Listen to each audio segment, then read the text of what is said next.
I'm Logan Crawford, and right now on GBN, we're diving into the heartfelt and soul nourishing pages of an amazing book. It is called The Path to Your True Self, and it is written by a terrific author. Her name is Lisa Schultheis. She has penned a guide to embracing divine love, healing from within, and awakening to your God given identity. In a world filled with noise, distraction, and pressure to conform, this book invites you to listen to the quiet whispers of your soul and rediscover your sacred purpose. It's a compassionate roadmap for those longing to feel seen, whole, and connected to something greater. We're delighted to have this very talented author join us here today. We thank the team at Atticus Publishing for helping us put her on TV today. And we ask viewers like you to support authors like her by subscribing to our channel and by purchasing her amazing book. The links are below this interview. Lisa, thank you so much for joining us here today. Oh, thank you for having me. It's my pleasure. Let's start out by breaking down some terms. The true self. What do you mean by the true self in context of faith? Well, I believe that every one of us is hardwired with our true identity that sits within, and it's in collaboration with the one who created us. And I think he made it purposefully that way so that we would always come back to him. And so to me, all of us have it, but not many of us are aware of it. And so this book is meant to make people aware that this is for every human being. God created all humans, and everyone has this piece inside of them that may be covered up, maybe masked, maybe hidden, maybe lost, whatever it might be. And so the book is written to try to be a bridge to invite people to take a chance with God and really believe that they are worthy and they are also loved, even when they don't feel it. I think it's beautiful, your text that you've written, and I think it's wonderful to believe that, and I do. But I was wondering what brought you to the point where you felt so strongly about this, you wanted to write a book, you wanted to explore the issue more, and why you think it's important to readers. Thank you for the question. When my son was in high school, my son and daughter were both in high school. I was working at the school at the front desk. And during that season, a lot of grief entered into the building and the community. We lost some parents, and then we lost some students, some due to natural causes, some due to traumatic situations, some due to suicide. And being in the building at that time to see a whole school in a place of grief at the same time, I really felt like I really could understand what a huge traumatic event felt like, the chaos, the pain and the suffering, the screaming, the wailing that were coming from everybody in the building that was being impacted. And something awoke in me at that time, and it said, what can we do in a situation like this where everything is chaos? And I think the only place to really go is to God, our creator. He holds all the answers. And so there was a seed planted during that time that just continued to grow. And that's where that's where it all began. What I figured there had to be some kind of aha moment in your life where this came to you. And often during our dark times, the light does shine. And that's when we do get this wonderful connection with our Creator, with the Lord. What role does divine connection play in identity and healing, in your opinion? Well, I think that that's where it starts. I think it starts with, and even me being on my journey, there are some days that I don't feel worthy or I don't feel loved, but we have to start believing that. So for my calling, I believe, has been to speak to the kids or to the people who have possibly been hurt by church or authority in religion or faith. And I practice a faith. But I also have embraced learning so much from the way other people practice their faiths as well. So I believe that's where it starts, in the belief that we have a purpose. We are created for a reason. Nobody is here by accident. So everybody has a purpose. And I think to find that purpose, we have to start believing that there's a reason that we're here. It's not just an accident. And the world will change if we decide that we don't no longer want to live here, and the impact of that. So I want to get in the way of the suicides, to get in the way of the addiction. And I think that the way to do that is to remind people that if they go away or if they leave either physically or emotionally or mentally, it creates a ripple effect for the people that love them, giving them the power that's already within them and just waking that up to say, the power sits in you.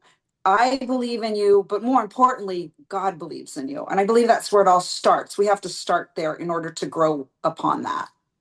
Absolutely. And there are so many drug overdoses today, accidental deaths, intentional deaths.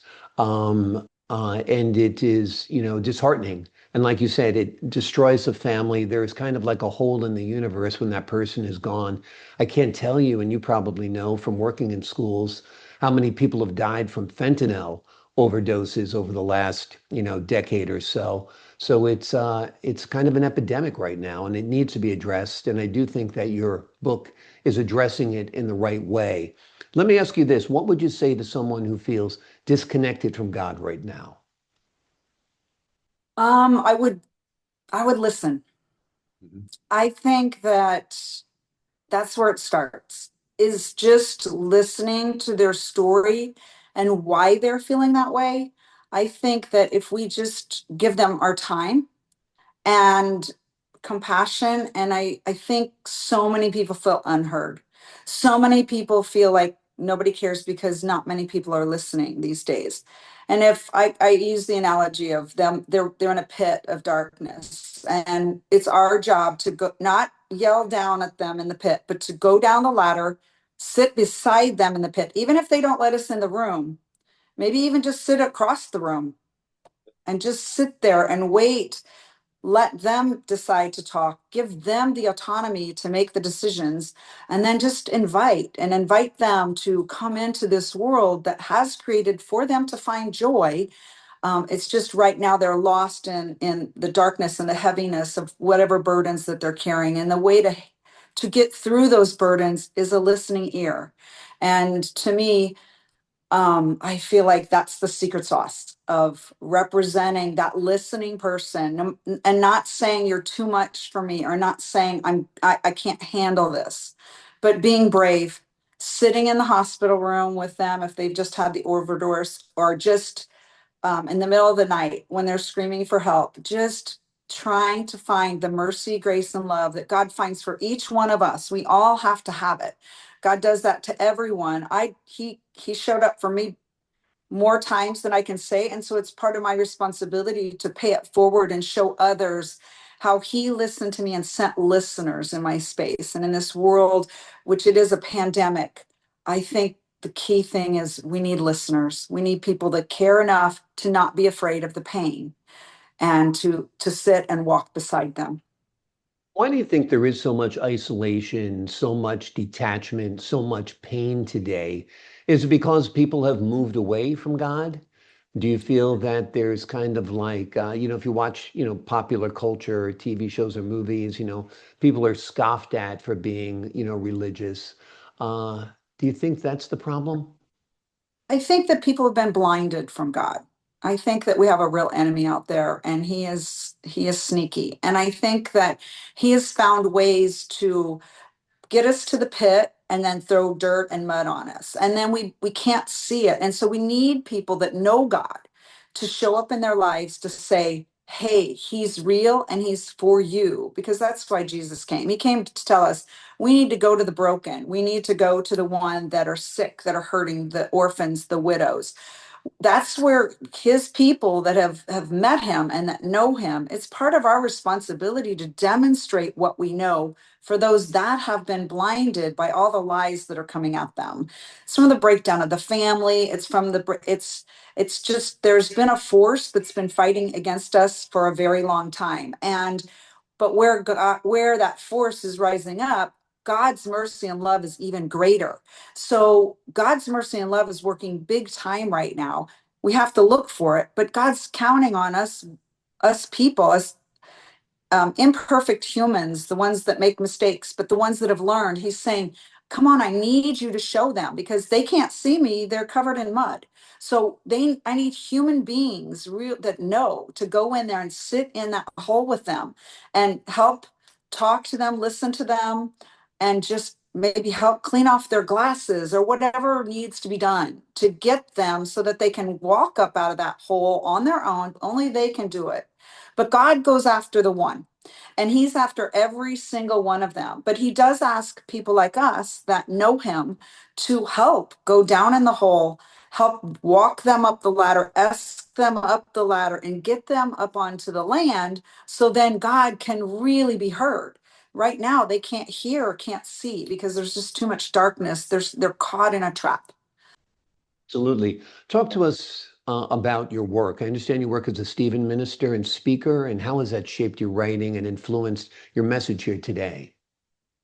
Thank you for that question. I'm a pretty organic as to how I gathered all of my information. I'm an avid reader.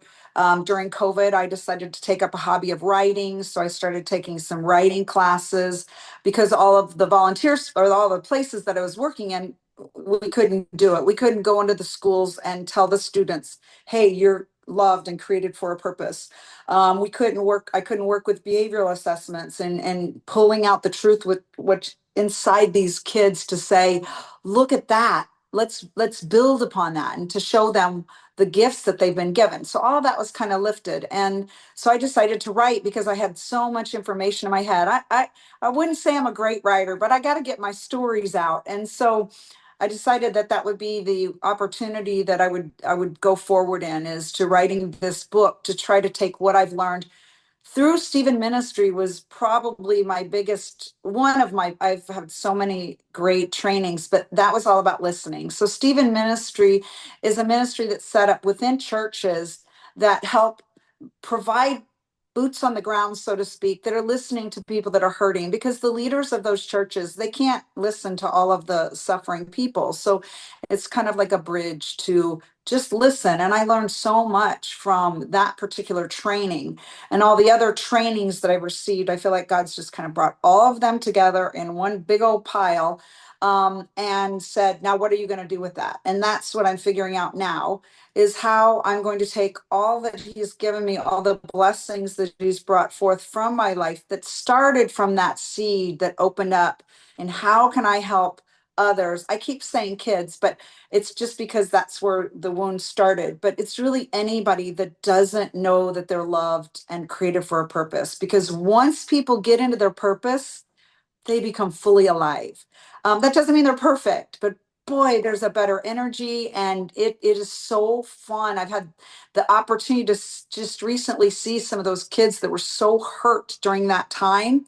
We were able to get together at a wedding, and they're thriving, and that is powerful. And that's what I would love to help participate in, is just tell people what I see in them, what God sees in them, which is even more important than what I see in them, and just say, you were made to thrive. And so let's figure out how to get you out of that dark space and get you moving in your purpose. Wonderful. Well, you're doing great work. Are you going to continue your work with another book, your ministry work? What's your game plan going ahead? This is my second book, and both times I had to go into really hard places to write them. So Mhm. currently I'm resting, and I am hoping that maybe I'll be able to talk a little bit more, because I think talking feels a little bit more natural and not as challenging for me. I think it's easier for me to talk than it is to write. So right now I'm taking a break from writing. I don't know if there's another book in me. If there is, I've learned the hard way not to wrestle against it and just let it happen. But right now, I'm just kind of hoping to go out and talk to people and share with them what I've learned and what I've known, and also just to listen to just the people that might need to be heard. So I'm, Absolutely. yeah. You're doing great. And I think this book, let it grow, let it breathe, let it take on life right now. Let you talk about it. Let you spread the word as we're doing here today. The name of the book we're talking about today is The Path to Your True Self. It is a transformational invitation to experience God's love and step boldly into your divine purpose. Lisa, thank you so much for joining me here today. Thank you, Logan. I appreciate the invite. I appreciate your time, your insight, your wisdom, and your wonderful faith. To the folks at home, I'm Logan Crawford for the Global Book Network. So long for now.